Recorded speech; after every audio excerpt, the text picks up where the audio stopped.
I'm here to talk to you about the Minimum Reporting Package, or MRP, which is a comprehensive tool for CMAM reporting using standardised indicators. So I'm going to talk to you about kind of the background and the development of the MRP, and also then to touch on kind of what we've been able to look at using the MRP in terms of analysis of CMAM programs, results, some of the advantages, but also some of the challenges that we've experienced. So just to give the background, the MRP really came from the 2008 study that was looking at the effectiveness of supplementary feeding programs. It had some kind of key research questions that it hoped to address, but because of the way that the data was being recorded and reported, those questions couldn't be answered. So it identified that information was biased, inaccurate and inadequate in some cases, and that there wasn't really a single comprehensive tool that was out there that would allow us to answer these questions. So the Minimum Reporting Package is hoping to address some of these issues that were found. So firstly, the MRP was aiming to have a standardised approach for reporting on SFPs to improve accountability, but also to really learn from the experience of implementing SFPs. So the development process has taken several years. Initially, it was focused on SFPs alone, and the MRP was a very kind of collaborative, consultative process using a lot of different agencies with different perspectives on CMAM programming. So in 2011 and 2012, the extra addition of OTP and SC modules were added, so it was a complete CMAM approach rather than TSFP alone. So the MRP today has developed into a concise but comprehensive tool for analysing and reporting on CMAM programs that also allows for the addition of contextual information. So the MRP has two main components. The first is a standardised set of indicators with definitions and calculations. The second part is an access-based software. So different agencies are using the MRP differently. Some agencies are focusing on the indicator side of things and using that standardised approach. Other agencies are also adopting the access-based software. So at present, it's being used by 7 NGOs in 15 different countries, but we've also got some more countries who are going to be coming online. So there are some misconceptions out there about the MRP, and the presentation hopefully will address some of those. The first one is that the MRP is all about the software. The second is that the MRP isn't really suitable as or compatible with national systems or for ministries of health. And it's really to reaffirm that the MRP, the primary goal of the MRP is the standardisation of indicators and for improved reporting.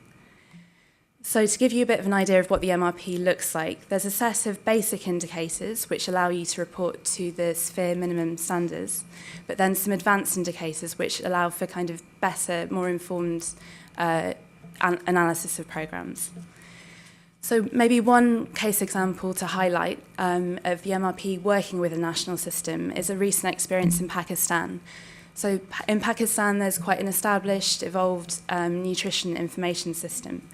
But it was identified that there were certain elements of the MRP that could support and strengthen the NIS. So the MRP project team has been having an ongoing consultative process with the NIS in Pakistan, really around the standardisation of the definitions and calculations of indicators. And that consultation has been quite productive, and many of the recommendations that were suggested will be accepted, and they will be incorporated into the new CMAM guidelines that are being developed. I'm going to skip this one. So the next bit was to talk about the learning objective of the MRP, which is one of its core aims as well. So there are three key questions that we're hoping to address. The first is to describe the characteristics of CMAM programs. The second is to assess the effect of CMAM programs on rehabilitating malnourished individuals. And the third is to do some comparison for program performance and outcomes, taking into account different contextual factors, including treatment protocols and others. So we are receiving data on a monthly basis from different partners who are contributing to the MRP project. And we've got data, we've done an initial kind of preliminary analysis on data between January 2012 and July 2013. Different inclusion and exclusion criteria is applied. So for the OTP results, we had data from 3 NGOs in 11 programs across 8 countries. We had most of the admissions were through MUAC, about almost 80%. And most of the admissions were coming out as new admissions, although not all partners were reporting on readmissions. So to give you an overview of this set of data, our overall recovery rate was 80%, very low death rates of 1%, but defaulters of 13.5%. And also interesting to flag is that in 5 of the 10 programs, we had recovery reports of over 90%. So this gives you a bit of an idea of what the MRP can do, kind of a snapshot overview. So here you can see each bar represents a different program, and it gives you a very kind of quick, fast visual on where you might have higher defaulter rates, for example, or low response rates. So it gives a very nice overview. Another thing you can do is this graph shows each individual feeding site in one program. So the y-axis is the number of children. And again, we've got the breakdown of the different treatment outcomes. So again, it really flags to you if you've got an issue in a certain feeding site. So just to briefly talk about the MAM results as well. So for the SFPs, we had 4 NGOs, 10 programs in 7 countries. Again, the majority of admissions were on MUAC. Again, it was an even higher recovery rate, almost 90%, so 86.9%, very low death rates, and defaulter rates of 10.8%. And again, we had this similar trend that 6 of the 10 programs were reporting recovery rates of above 90%. This is the same analysis again. So some of the lessons that we've learned. The MRP does allow for a real-time presentation of program data and also for easy comparison between programs and organisations. And we also have that ability to bring in the contextual information that the MRP also records, not only the numbers. And it also can lead to better reporting or better kind of tracing of things like defaulter rates or non-recovery rates. So some trends that we're seeing from this initial analysis. We've got OTPs being implemented across a range of contexts, and generally we're seeing quite good results, but there is some variation within that. Again, to highlight, we had this very high proportion of programs that were reporting recovery rates of above 90%, and that raises certain questions. Either we've got very good performance, or we could also have some issues in terms of the quality of the data. And that's something that we really need to kind of investigate a bit further. So in response to this question around data quality, we are hoping to pilot a quick quality appraisal tool. So going down to kind of the feeding site level, even looking at individual children to see how the information that we're getting through our reports actually really corresponds with what's happening in reality.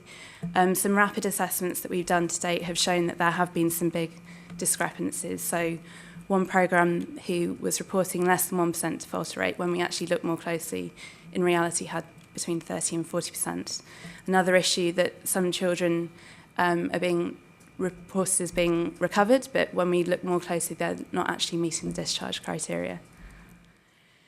So some limitations and challenges to do with our analysis to date. We've only got a limited number of programs in this assessment, and we've only got a very preliminary look at the SAM information, and that's partly because CDC were doing the analysis, and with the government shutdown, their time was really curtailed. There is, we do want to highlight again this issue around the quality of the data, and we also do realise that there have been some challenges around the access-based software. There have been some usability issues which we're going to be addressing. So in terms of next steps, we want to really continue to advocate for the use of standardised indicators across all programmes addressing acute malnutrition. We're also going to be developing a new version of the software, which is going to be web-based, and we'll also have an offline capability. It's also going to have some new additional features. So like the World Vision example, we'll have the capacity to report on BSFPs. We'll have a stock component as well, and also screening information. We're scheduling our large-scale analysis for early in 2014. And we're also keen to make sure that the MRP is a flexible tool that can be used in different contexts, but also will enable that kind of comparison between programs. So in conclusion, the MRP is a useful management tool, and it uses standardised indicators to improve on the monitoring and reporting of treatment. It's a comprehensive package using standardised monitoring, and it can be used in both emergency and development contexts. In places where there isn't an existing reporting tool, it can be adopted. So we're in early conversations with Cameroon, who are interested in potentially using the Ministry of Health in Cameroon, who are interested in using the MRP. And it allows different nutrition actors to compare performance of programs in different contexts.